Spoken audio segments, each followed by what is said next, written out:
Drop it.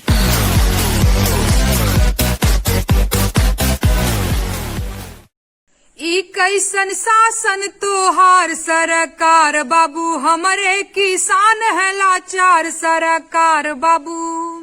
अरे ओकरा डेरई जे तोहसे डेराला, आंसू गैस के गोला से पीछे हट जाला, फेंका पानी के बौछार सरकार बाबू। ई कैसन शासन तोहार सरकार बाबू। अरे बढ़े चलो टूटे ना कारवा, देशवा के मुछ पगारी है किसानवा, गरजेला हरियाणा के सरदार बाबू। ई कैसन शासन तोहार सरकार बाबू। अरे कुर्सी पे बैठी के करेला फुटानी, जनता पे थोपी अपन माना मानी।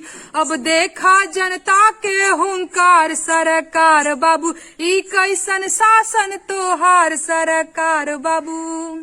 अरे हमारे किसान मरे फांसी लगाई के, घूमेला सूट बूट तोन फुलाई के, तोहर नटई तक बाटे ढेकार सरकार बाबू। ई कैसन शासन तोहार सरकार बाबू। कैसन आचार तोहर कैसन विचार बाबू।